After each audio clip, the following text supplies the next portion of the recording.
Hello friends, my name is Emile and welcome back to some more Forza Top Gear laps. Today we're taking a look at some more of the hot hatches. It's been a while since we did last, so I figured we'd go ahead and take a look at some of the hot hatches that I didn't use in the previous episodes.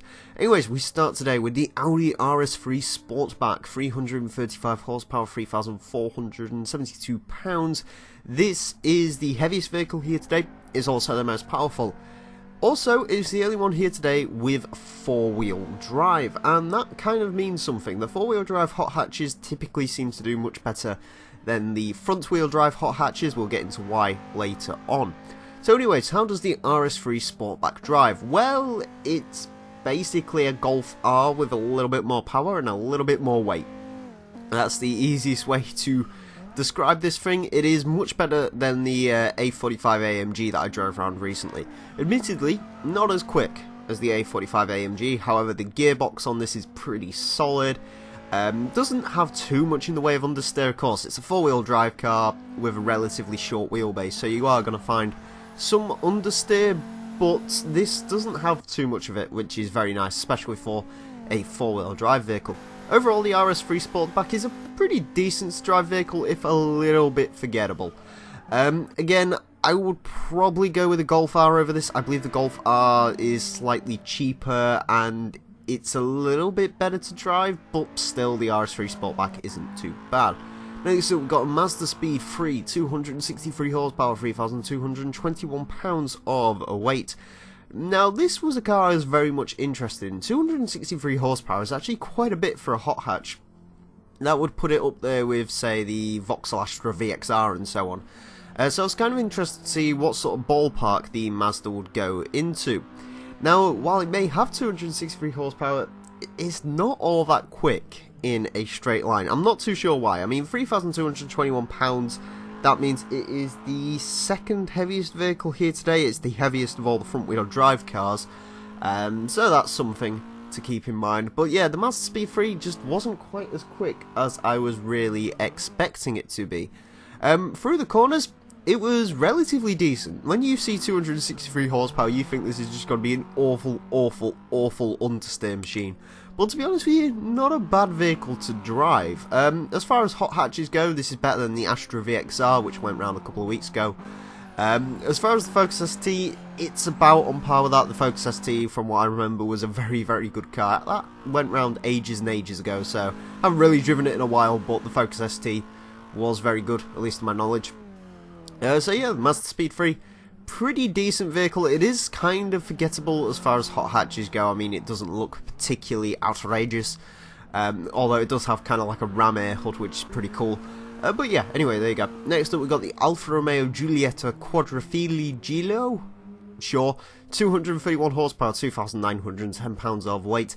Admittedly, that isn't its full name. There's a bit more to it, but I didn't want that little thing at the top of the screen to go on forever and ever, so I've decided to cut it short a little bit.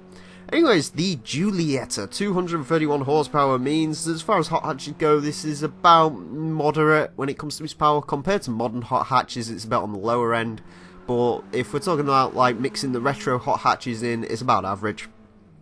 2,910 pounds of weight is actually very light, especially for a 5-door hatchback such as this. And how does it drive? Honestly, it's fantastic. This might be one of the best handling front-wheel drive cars in the game. It's spot on. The first thing is, unlike most of the vehicles here today, which you'll see later, they kind of like to spin one wheel. It's something to do with front-wheel drive cars and the way the diff's set up. It's just very open. The Alfa doesn't do that at all. It's very good to drive, it doesn't understeer at all. Could do with about, if this thing had about 30 more horsepower, if this had the same horsepower as the Mazda, I have no doubt this could be one of the best hot hatches in the game. As far as it stands, it's still one of my favourites to drive, but the power is a little bit short when you compare it to modern hot hatches. And next up, we got the Peugeot 308 GTI, 197 horsepower, 3,113 pounds of weight. I was kind of curious to see how the 308 did. Admittedly, it's not really in the same sort of league as the rest of the vehicles here today. 197 horsepower actually means it is tied for least powerful car here today. And as far as power to weight ratios go, it probably has the worst out of everything here today. Not a particularly quick car, the 308 GTI admittedly. It's a little bit too heavy, it hasn't got quite enough power to really make it a viable threat. You can see there it will spin its wheel, it's an open diff. Despite that though, it's a relatively decent vehicle to drive. Admittedly, when you have such low amounts of horsepower in a hot hatch, it's really hard to make them drive horribly, although admittedly, of course, as we've seen before, Acura did manage to make a horrible understeer machine, as did Renault with the Clio that went round quite a while ago, the green one. Yeah, that was not a very good car to drive at all. This is better than they are. It's a pretty decent handling vehicle. Again, this is not one of those where it could just do with a bit more horsepower. Instead of the Alfa though, which really only needed about 30, this could do with about 80, 90 more horsepower, and then it would be a credible threat to most of the other hot hatches today. But as far as it stands at the moment, it is slow, but it's still a little bit different, and yeah, not the best car in the world though if you're going to pick a hot hatch to go racing in. We start now with sort of the more coupe style hot hatches. We got the Renault Megane RS 250 here, 250 horsepower, as the name would suggest, and 3,058 pounds of weight.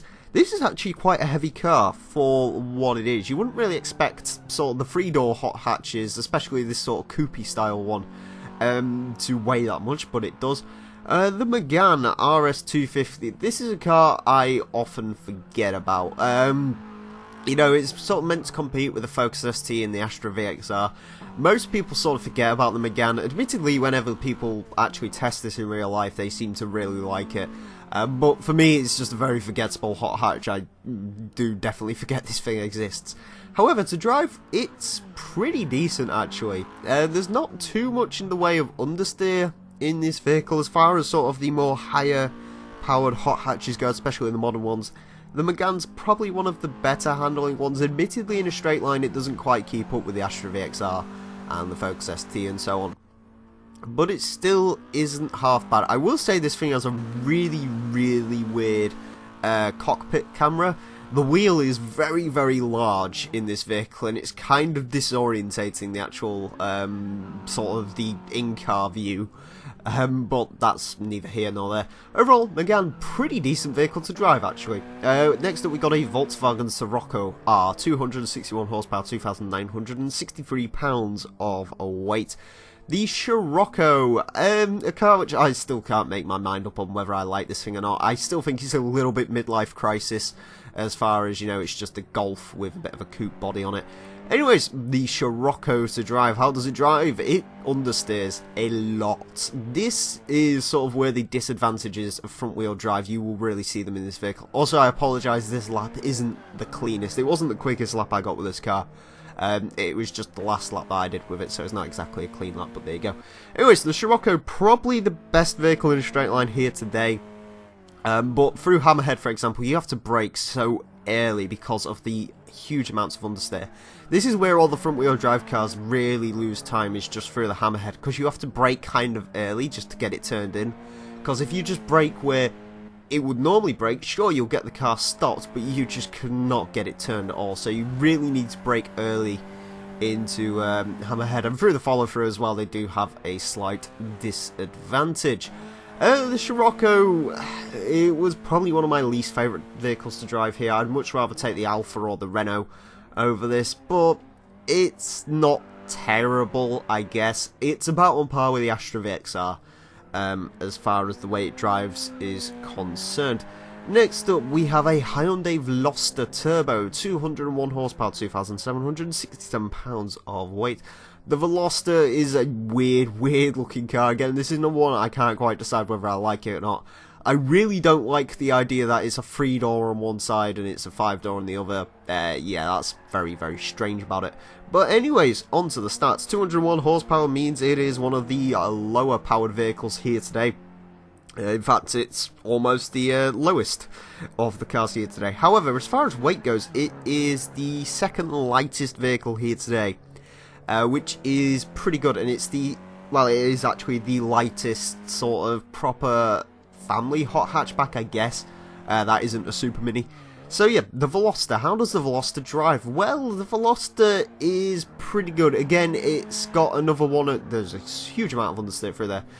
Yeah, it does understeer a bit. It does one tyre fire a bit. Again, it's another one of those where it hasn't really got enough power to the point where it could actually make it horrible to drive. I mean, 201 horsepower is, compared to most of the vehicles that go around here, that's nothing. So, it's not an awful amount of power, so it's really hard to really mess up being able to control that amount of power. The Veloster, pretty decent. Again, another kind of lackluster, forgettable hot hatch. Such as the Renault, really. So yeah, but the Veloster wasn't too bad. And finally today, we have our only sports super mini here today. This is the Renault Clio RS 200, 197 horsepower, 2,685 pounds of weight. This is the lightest vehicle here today, and again, it is tied with Peugeot for being the least powerful here today. It also comes in this really nice red colour. So we've had a Clio around here before. We had the 2010 Clio RS 200 around here, and that vehicle was pretty awful to drive, so I wasn't really looking forward to the 2013 Clio. Gotta say, this vehicle does drive much better. Admittedly, it still isn't one of the best super minis. If you want the best super minis, you really got to be looking at the Ford Fiesta ST. That is a great handling vehicle. This one, it isn't bad. The real advantage of this vehicle is its gearbox. Sure, it's a little bit tight ratio for what I would like, but it is a flappy panel, which means it does shift relatively quickly. It shifts much faster than you'd find on a Fiesta ST. Through the corners, it does lose sometimes, and as far as it goes on the straight, well, it's only got 197 horsepower. To be honest with you, most of the super minis also don't have that much in the way of power, so it's not too much of a disadvantage when you compare it to other super minis. If you don't compare it to any of the other vehicles here today, then yeah, compared to the super minis, it's fine.